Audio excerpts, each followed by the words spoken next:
Good morning students, welcome to my YouTube channel, myself Dr. Leena. As you all know that I am uploading videos on the previous year question asked at IIT JAM and CSIR NET. So today we will discuss some question. Let us take up the first question. Here xn this is given by 2 raised to power 2n 1 minus cos 1 by 2 raised to power n, where n belongs to capital N. Capital N is the set of natural number. Then he says that the sequence xn, it doesn't converge to 0, converge to 1 by 2 or converge to 1 by 4. So here what will we do? We will write the expansion of cos x. We know that expansion of cos x, this is given by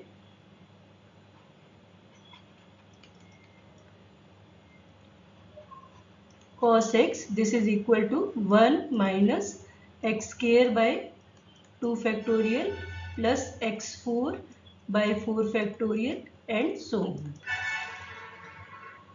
Now xn is given to us as, this is equal to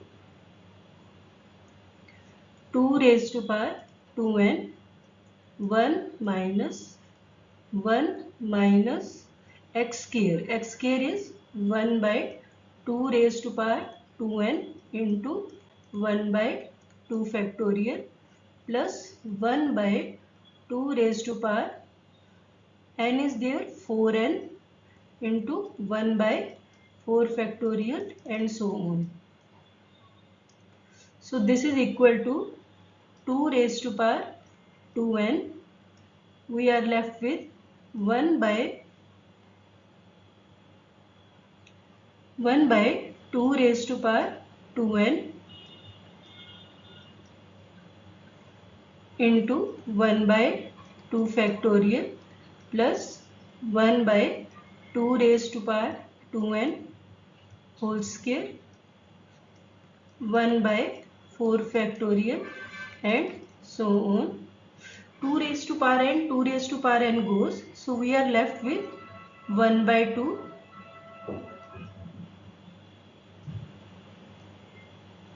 which is equal to 1 by 2 plus 1 by 4 factorial 4 3 2 1 4 3 2 1 is 24 and so on. 1 by 2n is there, 1 by 2 raised to power 2n and so on. So when you take up the limit xn when n approaches to infinity, so limit xn when n approaches to infinity,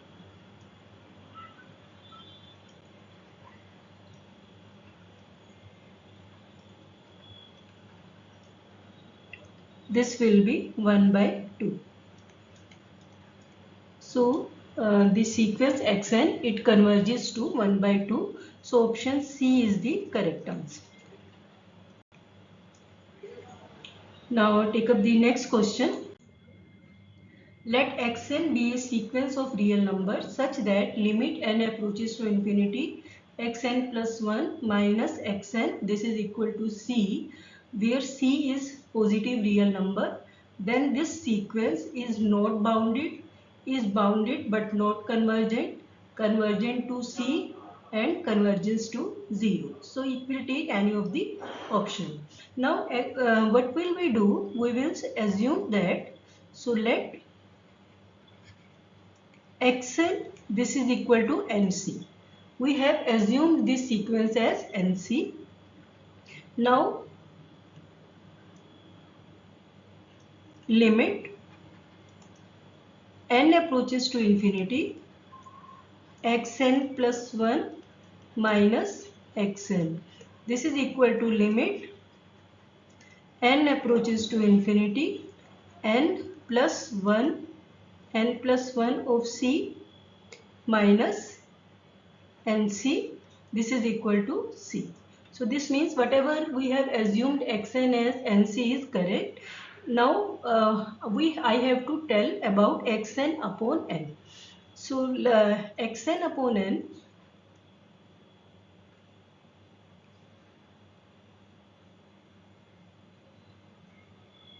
xn, this is upon n, this is equal to nc by n, which is equal to c. So you can see that limit n approaches to infinity. So it comes out to be c. So the sequence xn, which is the sequence of real number, it converges to c. So option C is correct. So option C is the answer. Now take up the next question.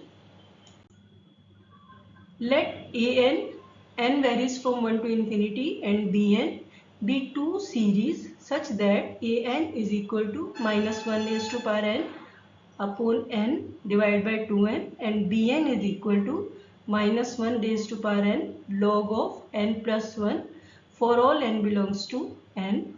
Then the first case is both sigma an n varies from 1 to infinity and sigma n varies from 1 to infinity bn. These are absolutely convergent. Or B case is sigma an is absolutely convergent and bn is conditionally convergent. C is an is conditionally convergent but bn is convergent, absolutely convergent, or both the series are absolutely convergent. Here an is our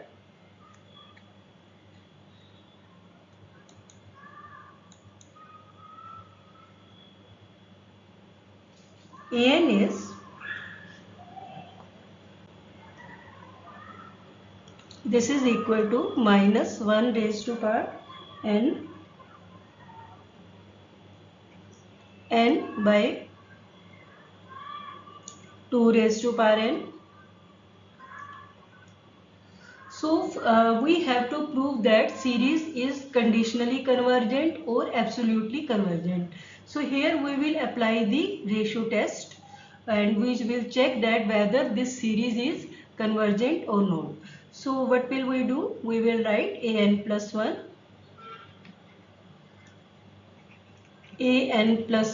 this is equal to minus 1 raised to power n plus 1 upon 2 raised to power n plus 1. Now limit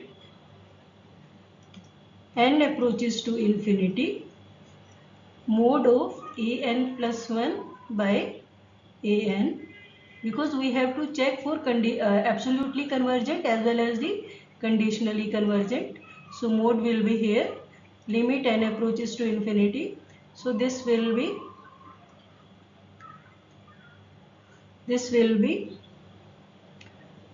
n plus 1 upon 2 raised to power n plus 1 minus 1 raised to power n plus 1, and then we have an as minus 1 raised to power n upon 2 raised to power n, and whole is in mod. So you can see that what we are getting limit n approaches to infinity. You will left with minus 1 raised to power 1 and then n plus 1 plus n is there. So what we have n plus 1 by n, and what we have 2 raised to power n into 2. Now limit n plus 1 by n, this can be written like 1 plus 1 by n, and when n approaches to infinity it will becomes 1, and we are left 2n and 2n goes, so we are left with 1 by 2. So 1 by 2 is less than 1 implies, this implies the series sigma mod of an is convergent.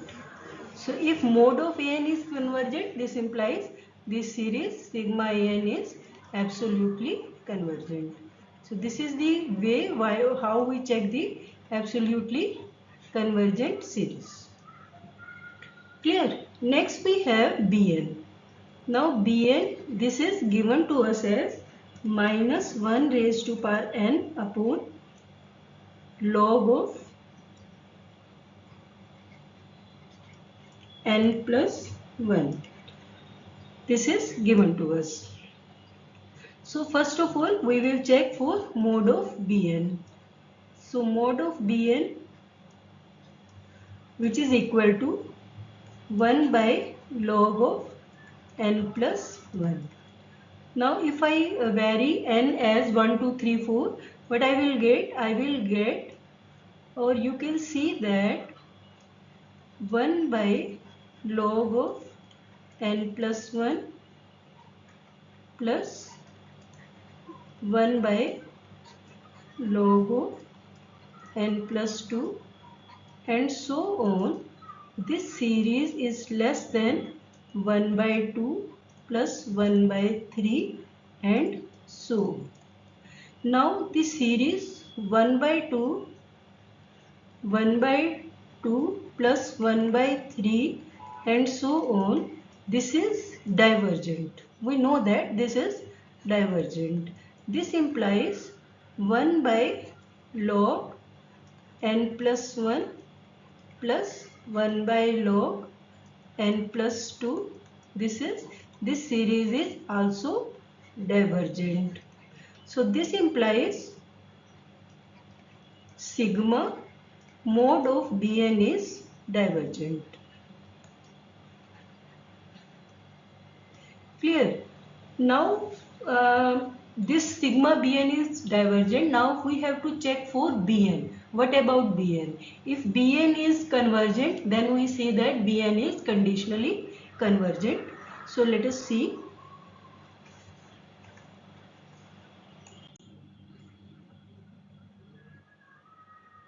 Sigma Bn, this is equal to sigma minus 1 raised to power n upon log of n plus 1. So here you have 1 by log of n plus 2 is less than log of n plus 1.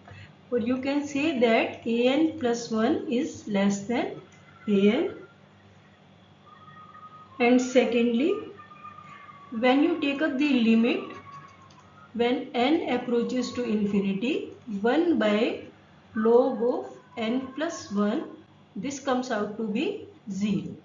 So now this is a alternating series and it satisfies the condition an plus 1 is less than an, and limit n approaches to infinity, 1 by log n plus 1 is 0. This implies by Leibniz test,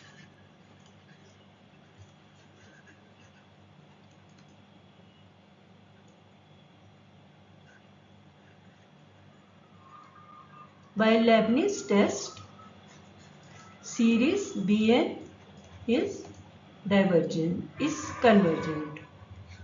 So mode of series is now sigma mode of Bn is divergent and sigma Bn is convergent. This implies sigma Bn is divergent, is conditionally convergent, is conditionally convergent. So our series sigma an is absolutely convergent, but in Bn, as Bn converges but mode of Bn diverges, so this implies our series is conditionally convergent.